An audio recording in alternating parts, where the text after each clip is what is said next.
Bueno, en primer lugar, recordarles que el presidente Milei firmó el decreto 179/2025, publicado ayer en el Boletín Oficial, que aprueba el nuevo acuerdo con el Fondo Monetario Internacional. El objetivo de este acuerdo es, como ya lo hemos dicho en algún medio de comunicación, es fortalecer el balance del Banco Central para consolidar la estabilidad monetaria, financiera y macroeconómica, fundamental para continuar con el camino, de baja de la inflación y de liberación de las restricciones cambiarias. El año pasado, en el pasado, los gobiernos recurrían al fondo para financiar el exceso de gasto público que inexorablemente terminaba en espirales inflacionarios y en el aumento de la pobreza. Esta lógica de recurrir al fondo cada vez que estaba la Argentina por estallar por los aires. Ahora el acuerdo con el fondo es precisamente para subsanar todos los errores del pasado. El déficit de los gobiernos anteriores siempre se financiaba con más deuda, con más emisión, con la suba de impuestos o con la combinación de estos tres elementos. Todo lo opuesto a lo que hace este gobierno y a lo que siempre dijimos además que íbamos a hacer. Es decir, es la primera vez en la historia que Argentina hará un acuerdo con el Fondo Monetario Internacional para reparar el daño generado por la política. En segundo lugar, como ustedes saben, el presidente de la Nación decretó el día lunes 3 días de duelo por el fallecimiento de compatriotas durante el temporal del viernes pasado en Bahía Blanca y hoy, por la mañana, en torno a las 6:30 de la mañana, partió hacia la ciudad de Bahía Blanca y visitó el lugar de los hechos. Se encuentran desplegadas Prefectura Naval, la Gendarmería Nacional y las Fuerzas Armadas con vehículos terrestres y fluviales para asistir a los afectados y hallar a las personas desaparecidas. Se ordenó la apertura de los cuarteles del Batallón de Comunicaciones 181 y de la Base Naval Puerto Belgrano como centro de evacuados. El Ejército instaló en Barrio Prensa 2 plantas potabilizadoras que producen 9.000 litros de agua potable y más de 3.600 sobres purificadores por hora. Además, desplegaron un puente táctico para restablecer la comunicación y facilitar el traslado de personas y vehículos. Bueno, imágenes estas que seguramente vieron porque yo las vi en los diferentes medios de comunicación. El Ministerio de Capital Humano aportó insumos básicos para los evacuados como colchones, frazadas, pastillas potabilizadoras, insecticidas y jabón en polvo, entre otros que fueron transportados en 6 vuelos que tuvieron lugar entre el día sábado y el día domingo. El Ministerio de Salud aportó ambulancias, medicamentos y un hospital móvil con 40 plazas para reforzar el sistema de emergencias. El Ministerio de Economía aprobó una ayuda económica de 10.000 millones de pesos para el municipio de Bahía Blanca y estamos trabajando además en un esquema de ayuda directa. Está trabajando el ministro Luis Caputo y entiendo que dentro de las próximas 48 horas vamos a tener detalles para informarles. Vialidad Nacional dispuso maquinaria pesada para realizar el traslado y la instalación de un puente sobre la Ruta Nacional 3 a la altura del Canal Maldonado para permitir el tránsito mientras continúan las tareas de reconstrucción en las rutas nacionales 3, 22, 33, 35, 228, 229, 249 y 252. Además, el administrador de Vialidad Nacional va a firmar mañana la resolución con la declaración del estado de emergencia vial por 180 días para las rutas nacionales en jurisdicción del Distrito 19, que es el que corresponde, por supuesto, a la zona de Bahía Blanca, con el fin de acelerar los procesos de reparación y dar una respuesta rápida, ante tamaña tragedia. A su vez, en las últimas horas llegó a la zona el tren sanitario para atender necesidades médicas de los damnificados por el temporal. Todas las áreas del Gobierno Nacional permanecerán abocadas, junto al municipio de Bahía Blanca y al Gobierno de la Provincia de Buenos Aires, a la asistencia de los damnificados en este momento de muchísimo dolor para todos los argentinos. Por último, me quiero referir a algunos puntos sobre lo que popularmente se denomina fake news. En primer lugar, entiendo que ayer salió una nota en el diario Clarín de un periodista que habitualmente tiene notas absolutamente inexactas y títulos maliciosos sobre una desvinculación que se dio en mi área, o en una de mis áreas, supuestamente motivada por razones ideológicas. En la misma nota, el periodista realiza una serie de elucubraciones, de conjeturas, donde afirma que esto se debe a que la directora en cuestión había trabajado anteriormente en el área de comunicación del expresidente Mauricio Macri. Bueno, por supuesto que no hay nada más alejado de esto. La desvinculación se debió a proyectos particulares de la persona en cuestión, y la profesional en cuestión es, valga la redundancia, excelente en su trabajo, hizo una grandísima labor en este año, o en este primer año y pico de gestión, y además tengo una gran relación con ella.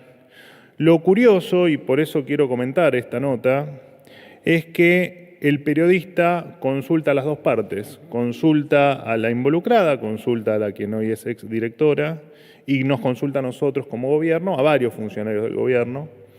Y lo extraño es que, y personalmente me encargué de chequear los mensajes, efectivamente esto que les estoy contando se lo contamos al periodista. Y el periodista, increíblemente, dice que la nota va a salir igual y que la conjetura la va a sacar igual. A veces uno vuelve a hacerse la pregunta que se hizo durante mucho tiempo de si efectivamente lo que tiene que hacer un periodista es decir la verdad, ¿no? Más cuando tiene las dos partes o el relato de las dos partes de los dos involucrados o de las dos partes involucradas. Es increíble cómo, teniendo esa realidad contada de primera mano, igual se miente. La verdad que me resulta absolutamente increíble. También repito, me consta que no solo nosotros fuimos consultados, sino que además otros funcionarios fueron consultados y todos contestaron lo que había pasado en verdad. Bueno, parece que no, que la verdad a algunos no les es suficiente. No es un periodista de la sala, por supuesto, pero me voy a dedicar a, si esto sigue ocurriendo, que viene ocurriendo desde hace mucho, y entiendo que viene ocurriendo, entiendo también de gestiones anteriores, digo, esto no es un problema de ahora, pero de empezar a contar estas fake news, porque me parece que es interesante que la gente sepa de algunas cuestiones que tienen años luz de distancia con la verdad, cuando además colaboramos permanentemente con la ANARI para que esa verdad se sepa y que ustedes estén enterados de la verdad. Por supuesto que, como decía, esta práctica no es nueva.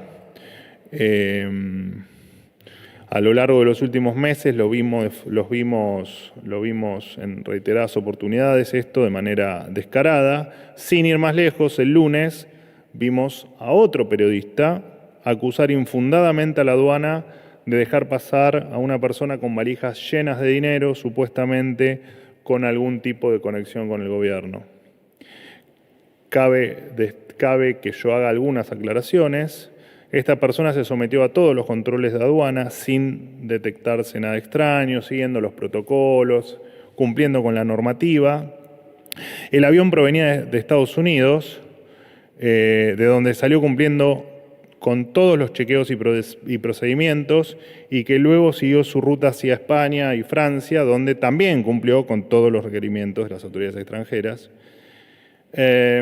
Acá llaman la atención varias cosas. Cualquiera que tiene un mínimo conocimiento de cómo funcionan al menos Estados Unidos, que es de donde parte el avión, pensar que uno puede salir de Estados Unidos con un montón de valijas sin que nadie pregunte nada, infiere dos alternativas: o que sos un imbécil o que efectivamente estás operando o tenés malicia.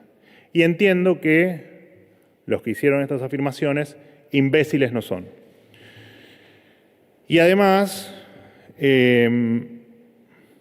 Es extraño que, además, alguien que no pertenece al gobierno, que no tiene relación con el gobierno y que es una persona que solo tiene vida privada y no tiene vida pública, que efectivamente le involucren en un hecho que no solo no existió, sino que además no tiene por qué pasar por esta situación, repito, una ciudadana que nada tiene que ver con el gobierno. Bien, hasta aquí lo mío. Soy todo oídos. ¿Qué tal, Manuel? Eduardo Menegas y Parifoe. Muy bien, por suerte. La primera consulta es sobre las declaraciones que hizo ayer el gobernador bonaerense Axel Kicillof, que pidió que el gobierno lo reciba en una reunión vinculada con esto de las inundaciones en Bahía Blanca, y también solicitó que parte del préstamo que la Argentina va a firmar con el FMI sea destinado a la ayuda a los bahienses. Esa es una. La segunda es referida a si el presidente Milei tiene pensado visitar nuevamente Bahía Blanca, porque hay rumores al respecto. Gracias. Sí, que perdóname, no te escuché. Que hay rumores, digamos, de que el presidente podría volver a ir a Bahía Blanca en las próximas horas. Bueno, no. La última parte de tu pregunta, la respuesta es no. Y con respecto a las declaraciones del gobernador de la provincia, son solo las declaraciones del gobernador de la provincia, no hay ningún pedido para reunirse con el presidente. Por supuesto que sí lo hay y está fundado. El presidente no tiene inconvenientes en tener una reunión, por supuesto, con el gobernador de la provincia, como la puede tener con cualquier otro gobernador. Con respecto a lo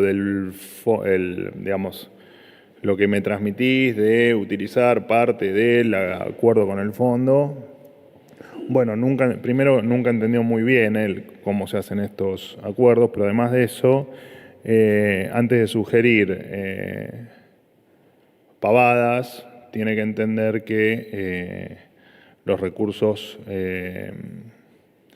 es difícil contestar una estupidez, pero efectivamente estamos trabajando en que los recursos del gobierno nacional disponibles lleguen correctamente y rápido, como lo venimos haciendo, a Bahía Blanca, y sería bueno preguntarle al gobernador si partidas como las de la pauta oficial ya fueron destinadas a Bahía Blanca o las siguen consumiendo en medios que lo único que hacen es adularlos y defenderlos bajo cualquier criterio.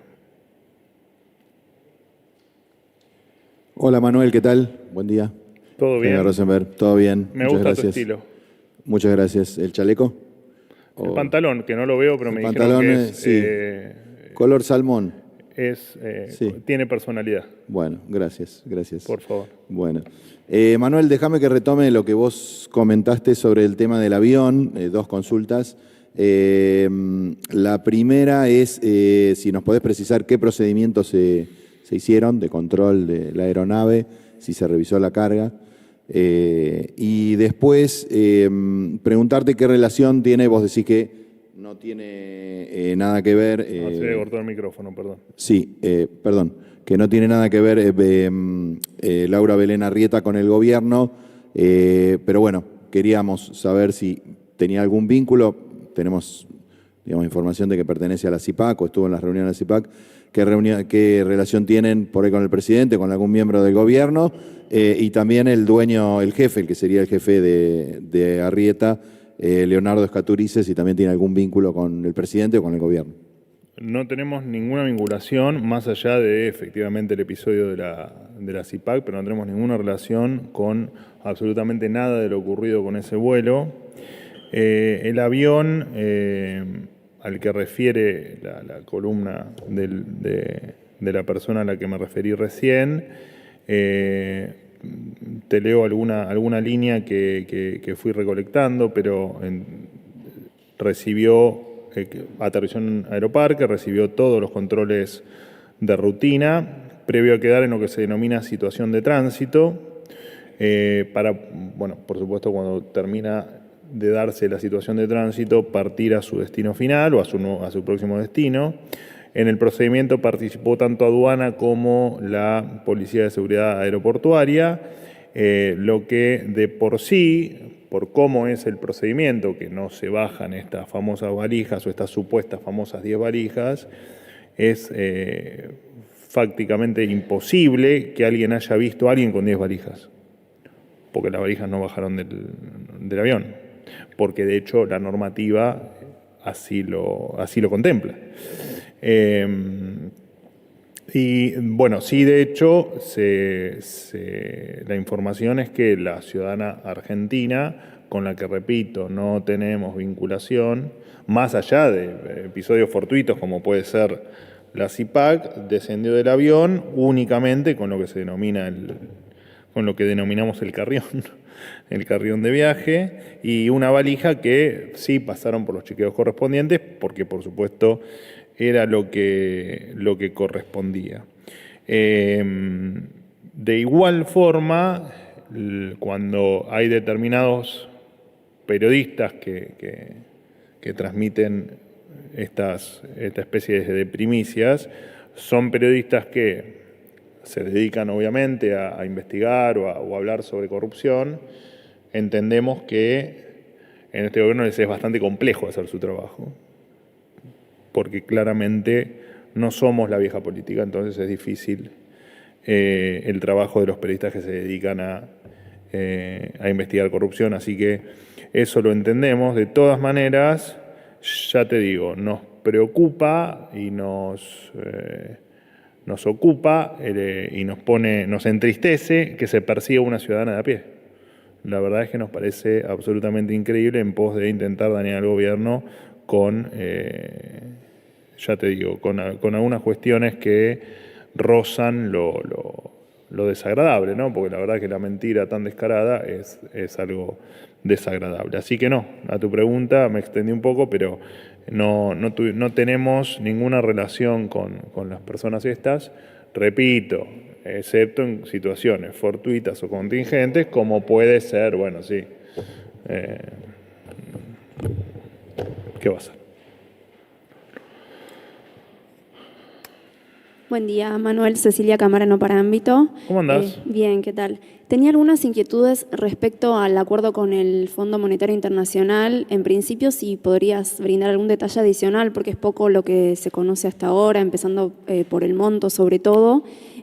Otra inquietud es, bueno, en el texto del decreto habla de, cito, lo inmediato de la necesidad del acuerdo por, abro comillas, la gravedad de la situación. Si puedes explicar a qué se refieren con eso, si hay preocupación en el gobierno por las reservas y qué piensa hacer el gobierno dada la necesidad que se está planteando del acuerdo en caso de que se caiga en el Congreso.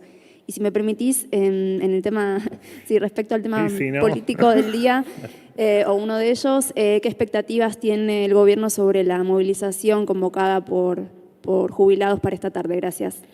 Bueno, no te puedo dar ningún detalle, los detalles van a estar y se los vamos a transmitir cuando efectivamente esté todo hasta el último punto plasmado en el acuerdo. Así que no.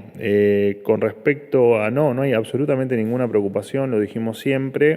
Por supuesto que para nosotros es fundamental seguir saneando el Banco Central. De un lado del Banco Central tenés los activos, del otro lado tenés el pasivo y parte de ese pasivo es nuestra moneda. Entonces, cuando vos más activos tenés para respaldar tus pasivos, tu moneda carece de posibilidad o carece o tiene con el correr del tiempo la expectativa de que pierda valor desaparece.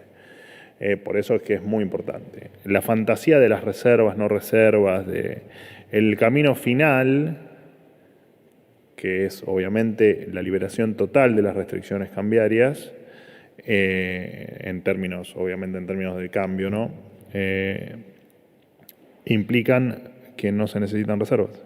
No sé por qué insisten con el tema de las reservas, porque el esquema, el final del camino es que efectivamente el Banco Central no intervenga en el mercado de cambios, por lo tanto, no va a haber un exportador a quien comprarle dólares y no va a haber un importador a quien vendérselos. Así que sáquense esa preocupación de la cabeza porque no la tenemos nosotros, no la tienen que tener ustedes. No tenemos ninguna preocupación de ninguna índole. Nuestra única preocupación es terminar con la inflación, terminar de ordenar la macroeconomía, que Argentina siga creciendo, que las inversiones sigan fluyendo a una velocidad cada vez más rápida y que Argentina finalmente termine con todas las restricciones habidas y por haber con las que nos encontramos el 10 de diciembre del 2023. Te preguntaba qué estrategia tiene el gobierno en caso de que el acuerdo no prospere en el Congreso, si tienen un plan B, dado que lo plantean como algo necesario. No debería ocurrir.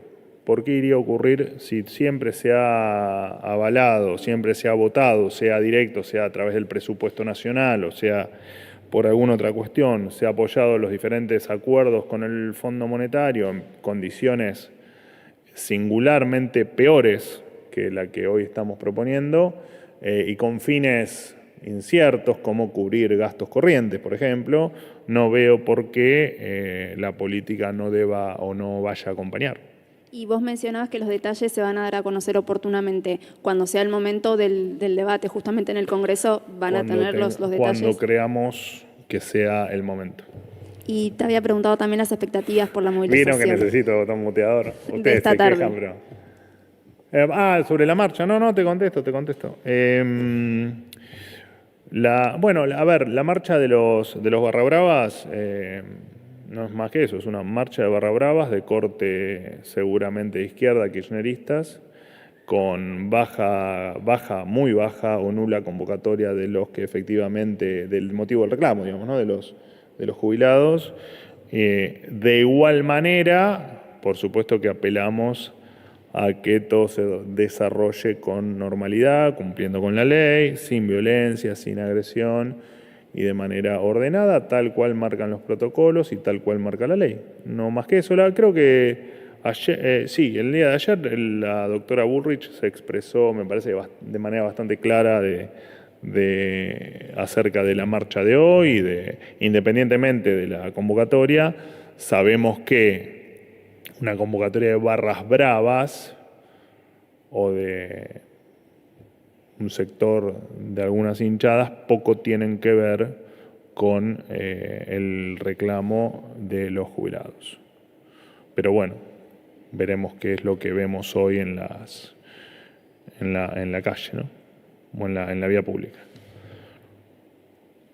Buen mediodía, Manuel, ¿cómo estás? Dos Gracias. Consultas. Primero, perdón por lo del mediodía, me atrasé. ¿Estamos en mediodía? No, pero por eso, pero nunca es mediodía, hoy me atrasé, iba a ser a las 11. No, pero no te lo dije por eso, es porque es la hora exacta. Dos consultas. Una, Procuradora del Tesoro, depende del presidente. Tiene rango de ministro, emite opinión legal, tiene criterio independiente. Pregunta, ¿el presidente estaba solo en el momento que escribió el tuit en Olivos? ¿Pudo no haber consultado al principal abogado del Estado respecto, porque estuve leyendo puntualmente, el Procurador del Tesoro también se ocupa de los acuerdos internacionales, convenios financieros, todo lo que tenga que ver con el Estado? Ya sé que usted me va a decir, el presidente lo escribió desde el tuit o desde el lugar del ciudadano Milei economista. La pregunta es, más allá de su condición de economista, ¿pudo no haber preguntado el presidente Milei una opinión jurídica de todo eso que estaba promocionando? Segunda pregunta. Escuché que el presidente debe haber hablado también con el jefe de gabinete Francos. El gobierno está pensando en crear, ante catástrofes naturales, una especie de alerta en el teléfono. El ciudadano recibe determinadas indicaciones que inclusive le pueden salvar la vida. Yo creo que existe en muchos aspectos con distintas catástrofes naturales sistemas de ese tipo. El gobierno nacional está pensando, como resultado de que el Sistema Nacional de Gestión Integral de Riesgo es el después. pero estaría bueno que hubiera un antes. Entonces, si hay un evento climático, en el teléfono de esas personas que pueden tener que enfrentar esa situación, tengan una advertencia. Vamos con la primera pregunta. No. Y con su segunda pregunta, no, al menos que yo esté enterado. De igual manera, eso es un sistema que rige en todas partes del mundo y que lo brindan diferentes aplicaciones. Si a usted digamos, quiere tenerla, efectivamente eso ya existe. Última pregunta. ¿Qué tal, vocero? ¿Cómo está? Muy bien. Hacía rato no preguntabas, de hecho nunca te pude agradecer el presente por mi cumpleaños. Muchas gracias. No hay de qué. Sofía Rojas para la Agencia de Noticias Argentinas. Quería, en primer lugar, pedirle precisiones sobre la ayuda directa a los ciudadanos de Bahía Blanca, de la que habló al inicio de la conferencia, si será monetaria o de qué tipo, si están establecidos los requisitos para acceder a dicha asistencia y cualquier tipo de detalle que pueda anticiparse, teniendo en cuenta el contexto adverso del que estamos hablando. Y en segundo término, consultarle cómo tomaron la decisión del gobierno de Giorgia Meloni de impulsar un proyecto de ley que incorpore la figura de femicidio y, en tal caso, si esto invita a revisar la determinación del presidente de eliminarla del actual Código Penal. Gracias. La ayuda, como lo dije recién, ayer hablé con el ministro Caputo, hoy a la mañana hablé con el presidente de la Nación. El ministro Caputo me precisó que estaban obviamente trabajando en ello. Les va a llevar aproximadamente 48 horas, porque, bueno, obviamente todos son conscientes de las restricciones presupuestarias que tenemos y eso implica que que la ayuda, que va a ser directa en principio a cada uno de los damnificados, tenga dos problemas. Uno que es, por supuesto, el monto o la ayuda, cuál va a ser, cómo se va a determinar la ayuda en cada caso, y después, por supuesto, la identificación de cada uno de los que han sufrido de manera directa, sufrieron todos, por supuesto, pero de manera directa en esta nueva etapa que empieza, que es la de la reconstrucción y donde el Estado Nacional va a estar, por supuesto, presente. Así que tal vez el viernes, ojalá antes, pero tal vez el viernes pueda darte alguna precisión. Con respecto a tu segunda pregunta, te das con sonrisa. Me gusta que te sientas a gusto en esta conferencia. Hace mucho frío, la verdad que no estoy tan a gusto. ¿Te querés ir? Sí. ¿Querés ir? Bueno, ya nos vamos. Abrigate más la próxima igual. Listo. La última vez que vinimos hacía mucho calor. Está bien, pero tráete prendas cómodas que te las puedas sacar en el caso de que te enfrentes con una situación de calor que no te permita desarrollar tu labor. Y con respecto a las decisiones que toman otros presidentes, otros primeros ministros o gente que pertenece a gobiernos que no son el argentino, nosotros no hacemos ninguna opinión, al menos en un principio. La consulta es porque Meloni tiene muy buena relación con el presidente Javier Milei. Claro, pero nosotros no tomamos una actitud u otra de acuerdo a cuál es la buena o mala o regular relación, sino que en general... Con Trump sí sucede eso, por eso consultaba. No, pero en general nosotros no opinamos sobre cuestiones que hacen a la política interna de los países. Podemos opinar cuando efectivamente esas decisiones pueden tener alguna implicancia con Argentina, pero directa o indirecta, pero en este caso la verdad es que no me parece y tampoco infiere que el que estemos o no de acuerdo con una decisión que se tome, al margen de que no tomemos posición, no implica que eso motive, no sé, qué sé yo, la creación del Ministerio de la Mujer, por ponértelo en términos sencillos. Entonces sigue firme la idea de eliminar la figura del Código Penal, la figura de femicidio, digo. Sí, eso ya me lo preguntaron 2 o 3 veces acá, creo que una fuiste vos. Te lo voy a volver a responder a riesgo de que mueras congelada por la temperatura que no te permite desarrollarte normalmente. Hice tanta intro que me olvidé lo que me preguntaste. Déjame pensar. Nosotros dijimos que siempre vamos a trabajar por la igualdad ante la ley y porque la ley sea igual para vos que para mí. No vamos a hacer una ley distinta para vos que para mí.